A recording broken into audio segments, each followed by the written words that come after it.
കോഴിക്കോട് തൊട്ടിൽപ്പാലത്ത് ജനവാസ മേഖലയിൽ ഇറങ്ങി ആളുകളെ ആക്രമിച്ച കുട്ടിയാനയെ ഇനിയും കണ്ടെത്താൻ കഴിഞ്ഞില്ല. ഡോക്ടർ അരുൺ സക്കറിയുടെ നേതൃത്വത്തിലുള്ള വനം വകുപ്പ് ദൗത്യ സംഘം ആനയെ കണ്ടെത്തി മയക്കുവെടി വെച്ച് പിടികൂടാനുള്ള തീവ്ര ശ്രമത്തിലാണ്.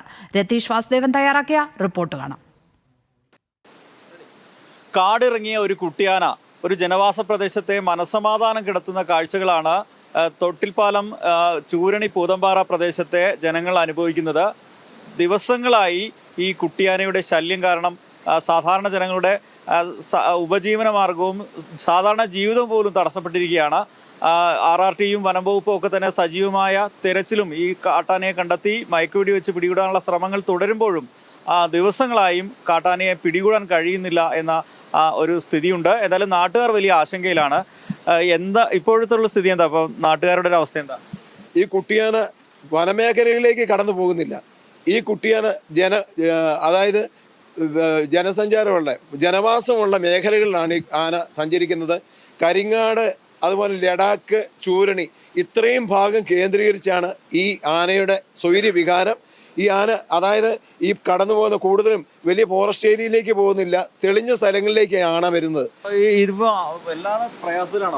പിന്നെ വളരെ ബുദ്ധിമുട്ടിലാണ് നമ്മുടെ സ്ഥിതി. ഇപ്പം നമ്മളൊക്കെ പണിക്ക് പോകുന്ന രാവിലെ പോകുന്നു, രാത്രിക്കൊക്കെയാണ് തിരിച്ചു വരുന്നത്. അപ്പോൾ ഈ ആനയുണ്ടെങ്കിൽ നമുക്ക് പോക്ക് നടക്കില്ല. ഇത് ആൾക്കാരുടെ നേരെ പാഞ്ഞെടുക്കുകയാണ് സാധനം. ചെറിയ കുട്ടിയാനയാണ്, ആൾക്കാരുടെ നേരെ പാഞ്ഞെടുക്കുന്നതുകൊണ്ട് നമുക്ക് ഒരു രാത്രി ആയിക്കഴിഞ്ഞാൽ ഇതുവഴി പോകാൻ പാടില്ല. ഞാൻ എന്നിട്ട് ഇവിടെ അച്ഛൻ്റെ ചേട്ടൻ്റെ വീട്ടിലൊക്കെ താമസിച്ചിട്ടാണ് പോകുന്നത്. പണിക്ക് പോകാൻ പറ്റാത്ത അവസ്ഥയാണുള്ളത്. അതുകൊണ്ട് വീട്ടിൽ തന്നെ ഇപ്പം നിൽക്കേണ്ടി വന്നു. അല്ലാണ്ട് ഇപ്പം രക്ഷയില്ലല്ലോ. നമ്മുടെ വീടിൻ്റെ മുറ്റത്തോട്ട് 2-3 പ്രാവശ്യം കയറി വന്നു. അങ്ങനെയൊക്കെയാണ് ഉള്ളത്. ഇതിപ്പോൾ രാത്രി എന്ന പോലൊന്നുമില്ല. പിള്ളേർക്ക് പോലും സ്കൂളിൽ പോകാൻ പറ്റാത്ത അവസ്ഥ. എപ്പം വേണമെങ്കിലും ഇതിൽ ചെറിയ പൊന്തക്കാട്ടിൽ അത് ഒളിച്ചു ചെന്നിട്ട് വേഗം പാഞ്ഞെടുക്കുകയാണ്, ഓടിക്കുക. ഇത് തന്നെ പരിപാടി. അടിയന്തരമായി ഈ കാട്ടാനക്കുട്ടിയെ പിടികൂടുക, അത് ഏത് തരത്തിലും പിടികൂടുക എന്നാണ് നാട്ടുകാരുടെ ആവശ്യം. ഇപ്പോൾ വനം വകുപ്പ് മയക്കുവെടി വെച്ച് ഈ കാട്ടാനക്കുട്ടിയെ പിടികൂടി വയനാട് മുത്തങ്ങയിലെ ക്യാമ്പിലേക്ക് കൊണ്ടുപോകാനാണ് തീരുമാനിച്ചിട്ടുള്ളത്. അതിനുള്ള ശ്രമങ്ങളാണ് നടത്തുന്നത്. പക്ഷേ ഈ മഴയും മറ്റും ഉള്ളതുകൊണ്ട് തന്നെ ഈ കാട്ടാനയെ കണ്ടെത്താൻ, ഈ തോട്ടങ്ങളിൽ നിന്ന് കണ്ടെത്താൻ കഴിയാത്തൊരു സാഹചര്യമുണ്ട്. എന്തായാലും അതിനുള്ള ശ്രമങ്ങളിലാണ് RRTയും വനം വകുപ്പും ഒക്കെയുള്ളത് ഈ ഘട്ടത്തിൽ.